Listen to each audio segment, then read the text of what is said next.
farzandingiz kuzatib yuribsiz, og'zini doimo ochib beradi. Kechqurunlari xurrak otadi yoki kechqurunlari to'shakka xullab qo'yadi.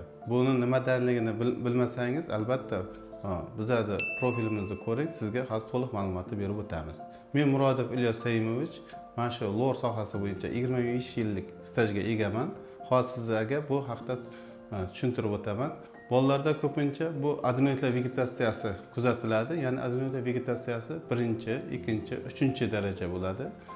Agarda farzandingizda masalan 2-chi, 3-chi daraja bo'ladigan bo'lsa, bunda 1-chi o'rinda kechqurunlari xurrak otadi, to'shakni qo'llab qo'yishi mumkin, doimiy og'zini ochib yuradi.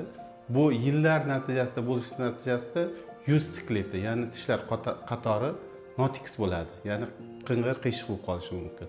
Adenoidi bor bolalarda ko'p tez kasallanish holatlari kuzatilib turadi. Bunda siz lor shifokorga murojaat etgan vaqtingiz o'zi tekshiruv usullari, ya'ni hozir zamonaviy usulda endoskopik tekshiruvda sizga o'zi darajasini ko'rsatib beradi. Даже sizga rasmlargacha chiqarib berishimiz mumkin. Masalan, 1-darajami sizga ko'rsatiladi endoskopda, 2-darajami endoskopda ko'rsatiladi yoki 3-darajami sizga endoskopda ko'rsatiladi. Bunga juda ham e'tiborli bo'lishingiz kerak, chunki adenoidlar eng yomon asoratlaridan biri bolangiz o'z tengi qo'llaridan aqliy rivojlanishdan orqada qolishni boshlaydi. Ya'ni bog'chaga borganda bog'cha opasi she'r bersa, o'sha she'rni yaxshi yodlayolmaydi. Bu o'z-o'zidan bolaga psixik travmaga olib keladi. Bola o'zini tengqurlariga qo'shilmaydi yoki o'zini tengqurlari buni sen ikkichisan deb aytishi mumkin.